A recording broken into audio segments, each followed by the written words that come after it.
को चुनाव करना है। 2017 में आपने चुनाव किया था, भारतीय जनता पार्टी की सरकार आ गई। अब 5 साल बाद फिर 2022 में एक मौका आपके हाथ में आया है कि आपको फिर से चुनाव करना है। साथियों, आपको आकलन करना है कि भारतीय जनता पार्टी का शासनकाल अच्छा है या समाजवादी पार्टी का शासनकाल अच्छा था। माननीय अखिलेश यादव जी जब मुख्यमंत्री थे तब उत्तर प्रदेश खुशहाल था या आज की तारीख में खुशहाल है? अगर मैं आपसे सवाल करूं कि माननीय अखिलेश यादव जी ने जो 108 एम्बुलेंस चलाया था, 112 एम्बुलेंस था, क्या समय पर जब आप टेलीफोन करते हो तो आपके पास पहुंचती है? आपका जवाब होगा नहीं। उसका कारण यह है साथियों, भारतीय जनता पार्टी की सरकार, माननीय योगी जी जो सिर्फ नाम बदलने में माहिर हैं, इन्होंने जाने क्या क्या नाम बदल दिया, लेकिन उस एम्बुलेंस का टायर नहीं बदल पाए। जो टायर खराब हो गया, एम्बुलेंस खड़ी है, उसका डीजल नहीं दे पा रहे हैं। लेकिन साथियों, भारतीय जनता पार्टी वो पार्टी है कि इसने झूठ बोल करके और चुनाव 2014 में जीत लिया, झूठ बोल करके पार्लियामेंट का चुनाव 2019 में जीत लिया। आपको एक सपना दिखाया गया था कि आपके खाते में 15 लाख रुपए आएंगे, आया? नहीं आया। आपको सपना दिखाया गया था तो हम नोटबंदी कर देंगे तो देश की सरहदों पर जो हमारे जवान शहीद हो रहे हैं वो शहीद नहीं होंगे, फेक करेंसी खत्म हो जाएगी। क्या जवानों का शहीद होना रुका? क्या नकली नोट बंद हुए? क्या हमारा देश खुशहाल हुआ? साथियों, अफसोस की बात है कि जब से भारतीय जनता पार्टी सरकार में आई है, हमारा देश खोखला होता चला जा रहा है। मैं इस मंच के माध्यम से भारतीय जनता पार्टी के लोगों से, पत्रकार साथियों के माध्यम से एक सवाल पूछना चाहता हूं कि क्या वजह है कि विश्व बैंक का कर्जा हमारे ऊपर बढ़ता चला जा रहा है? ये जो हमारे छोटे छोटे बच्चे हैं, ये जो हमारी माँ और बहनें हैं, जो हमारे साथी हैं, जिनकी जिम्मेदारी हमारे कंधों पर है, इनकी जिम्मेदारी इस देश के नेताओं पर है, इस देश के हुक्मरानों पर है। मैं पूछना चाहता हूं, क्या वजह है कि इनके ऊपर विश्व बैंक का कर्जा बढ़ता चला जा रहा है? आज के 25 साल पहले, 30 साल पहले जब मैंने शुरुआत की थी तो प्रति व्यक्ति के ऊपर विश्व बैंक का कर्जा 10,000 रुपए से कम था। लेकिन आज इंटरनेट का जमाना है, आज के अधिकार का जमाना है। आप इंटरनेट खोलो, उसमें पूछो कि एक व्यक्ति के ऊपर विश्व बैंक का कितना कर्जा है तो लगभग 70,000 रुपए के पार बताएगा। साथियों, आज हमारा देश गरीब हो गया और बहुत अफसोस की बात है कि वो उत्तर प्रदेश जो माननीय अखिलेश यादव के हाथों में जब था तो बहुत तेजी से तरक्की कर रहा था, खुशहाली के रास्ते पर जा रहा था। साथियों, वो उत्तर प्रदेश पूरे देश में आज सबसे निर्धन राज्यों की सूची में आ रहा है। पूरे निर्धन राज्यों, पूरे देश में सबसे निर्धन राज्यों की सूची में आ गया है। इसका चिंतन और मनन आपको हमें करना पड़ेगा। बहुत तेजी से हमारा देश गुलामी की तरफ बढ़ रहा है, बहुत तेजी से। और हमारे आपके आबा और अजदा ने, पुरखों ने चिंता किया था, जंग आजादी की लड़ाई लड़ी थी, तब आज हम आजादी की फिजा में सांस ले रहे हैं। लेकिन भारतीय जनता पार्टी के लोग हमारे देश को फिर से गुलाम बनाना चाहते हैं। साथियों, एक एक करके इन्होंने हिंदुस्तान को बेचना शुरू कर दिया है। आरक्षण पर हमला इन्होंने बोल दिया है। इसको बचाना हमारी आपकी जिम्मेदारी है। आज अनाज के नाम पर हमको बहकाया जा रहा है, आज श्रमिक कार्ड के नाम पर हमको बरगलाया जा रहा है। जगह जगह लोकार्पण करके इतनी इनको होड़ मची है लोकार्पण में। ये जो नहर आपके बगल से निकली है, इसका लोकार्पण कर दिया इन्होंने सरकारी रैली बना करके। 15 करोड़ से ऊपर इस रैली पर खर्च हुआ होगा, आपकी गाड़ी कमाई का पैसा। और हमारे बीच में प्रधान बैठे हैं, हमारे बीच में हमारी बहनें खड़ी हैं। कितना दबाव आपके ऊपर था कि एक गांव से कितने लोगों को लेकर के जाना है, पूरी सूची तैयार थी। लेकिन जो हमारे अपने लोग थे वो नहीं लेकर के गए। इन्होंने लोकार्पण कर दिया और आपके बगल में नहर कट गई। हजारों बीघे फसल बर्बाद हुआ कि नहीं हुआ? इसके लिए हम लोग गए डीएम के यहाँ, ज्ञापन दिया, घेराव किया, आवाज उठाई, तब जाके अब जांच शुरू हुई है। जांच शुरू हुई और मुआवजा भी हम लोग दिला करके रहेंगे समाजवादी लोग। तो साथियों, ये भारतीय जनता पार्टी के लोग बहुत चालू किस्म के लोग हैं। जब पुलवामा कांड हो गया तब इन्होंने तिरंगा यात्रा निकाला था कि नहीं निकाला था? अरे तुम्हें तो चुल्लू भर पानी में डूबकर मर जाना चाहिए था। उस वक्त तो हुकूमत तुम्हारे हाथ में थी और उसी वक्त पुलवामा कांड हुआ था। तुम तिरंगा यात्रा करके क्या तुम साबित करना चाहते थे? लेकिन साथियों, हिंदू और मुसलमान करके चुनाव जीत लिया। आज फिर हिंदू मुसलमान करके ये चुनाव जीतना चाहेंगे। आज जो डीजल का रेट है, पेट्रोल का रेट है, जो दवाई है, जो भी चीजें हैं, आज कितनी महंगी हो गई हैं। आज सभी जात धर्म के लोग उसी दाम पर, एक दाम पर खरीद रहे हैं। साथियों, ये सवाल भारतीय जनता पार्टी से पूछना चाहिए, कितनी महंगाई क्यों, बेरोजगारी क्यों?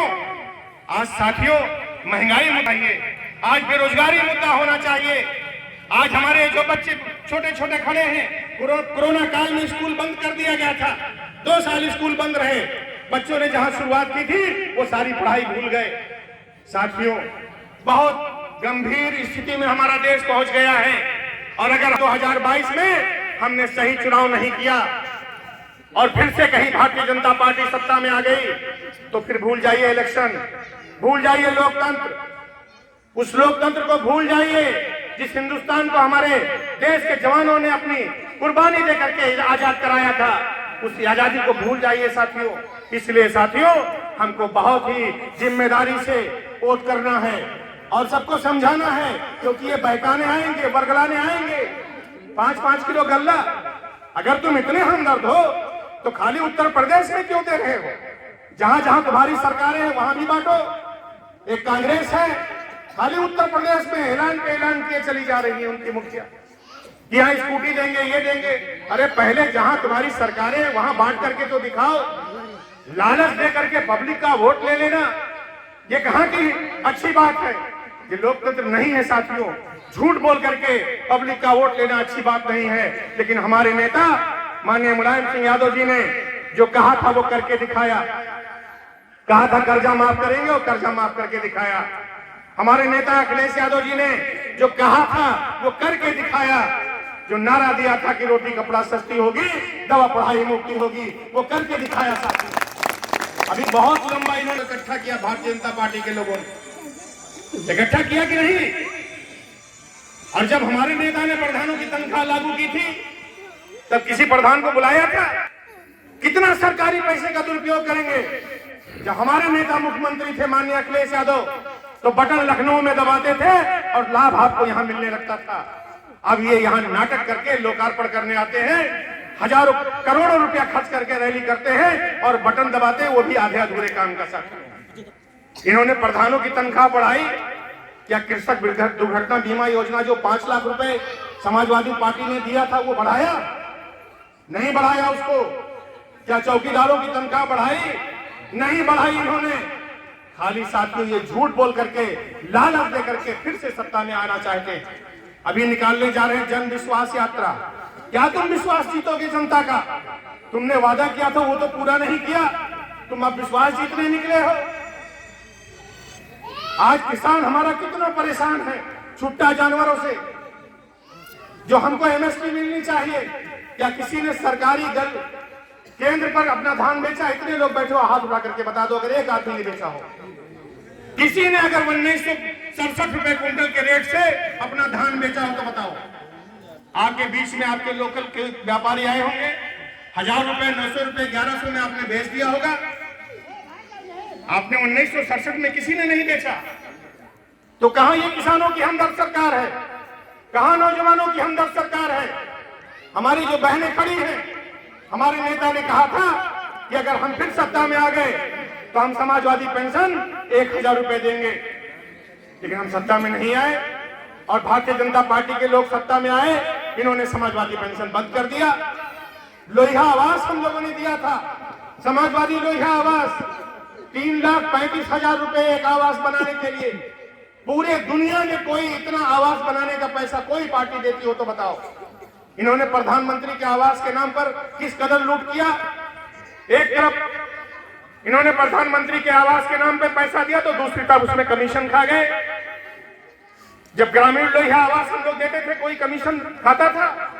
एक भी पैसे कमीशन नहीं देना पड़ता था साथ। तो आपको तुलना करना पड़ेगा कि समाजवादी शासन अच्छा था या भारतीय जनता पार्टी का शासन। अगर समाजवादी पार्टी शासन अच्छा था, आप फिर उत्तर प्रदेश को खुशहाली के रास्ते पर ले जाना चाहते हो।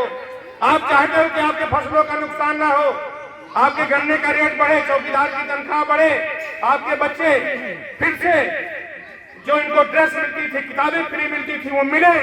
तो आपको समाजवादी पार्टी को जिताना होगा। आने वाले 2022 में साइकिल का बटन दबाना होगा साथियों। और ये बड़े चालू किस्म के लोग हैं भारतीय जनता पार्टी के, ये वोटर लिस्ट से नाम भी कटवाने की साजिश रच रहे हैं। लेकिन इस बार समाजवादियों ने बिल्कुल नाच दिया है साथियों। 1 महीने पुनरीक्षण का काम चला, हम लोगों ने लगभग 10,000 से ज्यादा फॉर्म जमा करवाए हैं, उसकी निगरानी भी कर रहे हैं। जब 5 जनवरी को वोटर लिस्ट का प्रकाशन होगा, तब उसमें हम देखेंगे कि नाम बढ़ा कि नहीं बढ़ा साथियों। आप तक ये वोटर लिस्ट हम पहुंचाएंगे। इसलिए साथियों, आप लोग सारे लोग सजग रहो और भारतीय जनता पार्टी के झूठ के को बेनकाब करो। भारतीय जनता पार्टी जो झूठ बोल करके सिर्फ सत्ता में आना चाहती है, लालच दे करके सत्ता में आना चाहती है। जॉब कार्ड अब इन्होंने शुरू किया है, श्रमिक जॉब कार्ड। 5 साल से कहां सो रहे थे? आपके गांव में लैपटॉप लोग लेकर के पहुंचते हैं कि आपका तो 2 लाख रुपए का बीमा, सपना दिखाते हैं, ख्वाब दिखाते हैं, आपसे 50 रुपया लेकर के चले जाते हैं। अब जब 1-1.5 महीना चुनाव का रह गया है, तब भारतीय जनता पार्टी के लोग आपको सपना दिखा करके फिर से वही झूठा ख्वाब दिखा करके आपका वोट ठग लेंगे और उसके बाद महंगाई के नाम पर आपको लूट लेंगे साथियों। आजकल इनका एक स्लोगन चल रहा है कि फर्क साफ। 2017 से पहले यह था फर्क साफ है, लेकिन समाजवादी साथियों आप लोग भी सुन लो कि सन 2017 के पहले गैस सिलेंडर का रेट क्या था, सन 2017 से पहले पेट्रोल का रेट क्या था, डीजल का रेट क्या था और आज किस रेट में है। 350 रुपए में मिलने वाला सिलेंडर आज 1050 रुपए का मिलता है। फर्क साफ है मोदी जी, योगी जी, सुन लो कान खोल करके। जनता तुम्हारे बहकावे में आने वाली नहीं है। डीजल का रेट, पेट्रोल का रेट, दवाई का रेट, अभी हमारे साथी ने बताया मेडिकल स्टोर भी चलाते हैं। पायरीमून जो 10 रुपए की मिलती थी, आज 100 रुपए की मिल रही है। इन्होंने जो गल्ला देना शुरू किया है, आपका मोबाइल रिचार्ज इन्होंने महंगा कर दिया। आपको तुलना करना पड़ेगा साथियों। ये 2000 रुपया खाते में भेज करके आपसे ये सालाना 2 लाख रुपया हटते हैं साथियों। आपको तुलना करना पड़ेगा, आपको गांव-गांव जा करके इनके झूठ को बेनकाब करना पड़ेगा। और एक चीज मैं आपसे और कहना चाहूंगा साथियों, माननीय अखिलेश यादव जी या ये मसूद खां या हमारे साथी ये हर जगह नहीं पहुंच सकते। इनकी आवाज बन करके, माननीय अखिलेश यादव की आवाज बन करके आपको गांव-गांव जाना पड़ेगा। मोबाइल से या पैदल या साइकिल से जहां भी आप जा सकते हैं, जा करके समाजवादी पार्टी का प्रचार करना पड़ेगा। और आने वाले 2022 में अगर इस देश को आप बचाए रखना चाहते हो कि आपकी गुलाम न हो जाए, अगर इस देश को आप चाहते हो कि देश खुशहाल रहे, प्रदेश खुशहाली के रास्ते पर जाए, फिर से ये एम्बुलेंस समय पर पहुंचे, पुलिस की व्यवस्था ठीक हो। ये जो बालू के नाम पर हमको लूटा जा रहा है, पुलिसिया उत्पीड़न के नाम पर लूटा जा रहा है। आपके मोटरसाइकिल को इसी कोरोना काल में चालान किया गया, 20-20 हजार रुपए जुर्माना। तमाम हमारे साथियों ने तो मोटरसाइकिल छोड़ दिया। वही इतने का हमारा साथ मोटरसाइकिल ही नहीं है तो हम क्या करेंगे ले जा करके। अगर चाहते हो कि हमारी लूट ना हो संगठित तरीके से, तो हम सबको समाजवादी पार्टी से जुड़ना पड़ेगा। और समाजवादी पार्टी से जुड़ करके, समाजवादी विचारधारा से जुड़ करके साथियों, आने वाले 2022 में साइकिल का बटन दबाना होगा साथियों। और साइकिल का बटन दबा करके हमको एक बार फिर से अपने युवा नेता, अपने उस साथी को जो 24 घंटे में 24 घंटे गरीबों के लिए, मजलूमों के लिए, मजबूरों के लिए सोचता हो, बेसहारों के लिए सोचता हो, अखिलेश यादव को फिर से मुख्यमंत्री की कुर्सी पर बैठाना पड़ेगा साथियों। अगर आप हमारी बात से सहमत हो तो हमें हाथ उठा करके यकीन दिखा दो, वो यकीन दिला दो साथियों, हाथ उठा करके यकीन दिला दो कि आप जो है समाजवादी पार्टी की सरकार बनाओगे। हमारी जो बहनें खड़ी है, इन्होंने हाथ नहीं उठाया कि आपको फायदा नहीं, आपने उठा के बताइए। बहुत बहुत धन्यवाद। इन्हीं शब्दों के साथ मैं अपनी बात समाप्त करता हूँ। जय भारत, जय समाजवाद। और मैं अपने मुख्य अतिथि महोदय, अपने पूर्व मंत्री, राष्ट्रीय प्रवक्ता और पूर्व विधायक भाई अब्बास अली जैदी साहब से अनुरोध करूंगा कि वो माइक पर आएं और अपनी बात कहें।